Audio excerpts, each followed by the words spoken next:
ഈ രേണുസുതിക്ക് ആൽബത്തിൽ അഭിനയിച്ച എന്താ? രേണുസുതിക്ക് മോഹൻലാലിന്റെ കൂടെ അഭിനയിച്ചാൽ എന്താ വരാൻ പോണത്? അല്ലെങ്കിൽ രേണുസുതിക്ക് മമ്മൂട്ടിയുടെ കൂടെ അഭിനയിച്ചാൽ എന്താ വരാൻ പോണത്?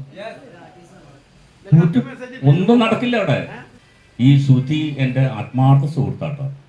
ഞങ്ങൾ കുറച്ച് പടങ്ങളിൽ അഭിനയിച്ചിട്ടുള്ളെങ്കിലും അദ്ദേഹത്തിനോട് എനിക്ക് ഭയങ്കര സ്നേഹമുള്ള ഒരാളാണ്. അദ്ദേഹം ലൊക്കേഷനിൽ വരുമ്പോൾ അദ്ദേഹത്തിൻ്റെ കുടുംബത്തോട് കൂട്ടി വരും, മകനെയായിട്ട് കൂട്ടി വരും. എനിക്ക് ഭയങ്കര ഇഷ്ടമായിരുന്നു അദ്ദേഹത്തെ. പക്ഷെ അദ്ദേഹം അപ്രതീക്ഷിതമായിട്ട് നമ്മളിൽ നിന്ന് വിട്ടുപോയി. ഒരു ഭർത്താവ് മരിച്ച ഒരു ഭാര്യ, അദ്ദേഹം കലാകാരിയായിരുന്നു നേരത്തെ എന്ന് തോന്നുന്നു. എനിക്കധികം പരിചയമില്ല, ഈ സുധിയായിട്ട് പരിചയമുള്ളൂ. അവർക്ക് 2 മക്കളുണ്ട്, കുടുംബം പോറ്റണം. ഈ പറയുന്നവർ ആരെങ്കിലും എന്തെങ്കിലും ഒരു തൊഴിൽ കൊടുക്കുമോ? അവർക്ക് അറിയാവുന്ന തൊഴിൽ ചെയ്യുന്നു.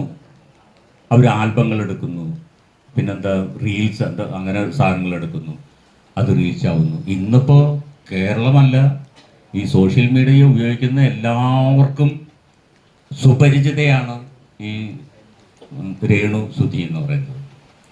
അപ്പം ഈ എല്ലാവർക്കും സുപരിചിതമായിട്ടുള്ള രേണു സുധിയുടെ കൂടെ ഞാനൊരു ആൽബം അഭിനയിച്ചപ്പോൾ എന്താ ആകാശം ഇടിഞ്ഞു വീഴും.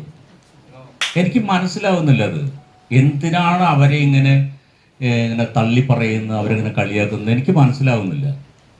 ഈ കലാകാരന്മാരും കലാകാരികളൊക്കെ ഇന്നലകളിൽ, ഇന്നിപ്പോൾ നമ്മൾ കാണുമ്പോഴുള്ളതല്ല, ഇന്നലകളിൽ അവരുടെ പ്രവേശനം എങ്ങനെയായിരുന്നു എന്നുള്ളതൊന്ന് റീതിങ്ക് ചെയ്യണം എല്ലാവരും. പെട്ടെന്ന് വന്നിട്ട് അങ്ങനെ മമ്മൂട്ടി ആയതല്ല, പെട്ടെന്ന് വന്നിട്ട് മോഹൻലാൽ ആയതല്ല, പെട്ടെന്ന് വന്നിട്ട് മഞ്ജു വാര്യർ ആയതല്ല. അവരിതിൻ്റെ തുടക്കത്തിലൊക്കെ അനുഭവിച്ചിട്ടുള്ള ത്യാഗങ്ങൾ എന്തൊക്കെയായിരുന്നു. അന്നൊന്നും ഈ സോഷ്യൽ മീഡിയ ഇല്ലാത്തത് കൊണ്ട് നമ്മളാരും അറിഞ്ഞില്ല. ഈ ഒരു രേണു സുധി അവരെ കുടുംബം പോറ്റാൻ, അങ്ങനെ തന്നെയല്ലേ കരുതുന്നുണ്ട് നമ്മൾ. അവർ കുടുംബം പോറ്റാനായിരിക്കും അവർക്ക് അറിയുന്ന തൊഴിലിനിറങ്ങുന്നു. അതിലൊരു ഞാൻ എങ്ങനെ സെർച്ച് പരിശോധിച്ച് നോക്കിയിട്ടും അതിലെന്താണ് ഒരു വൾഗാരിറ്റി എന്നും എനിക്ക് മനസ്സിലാവുന്നില്ല.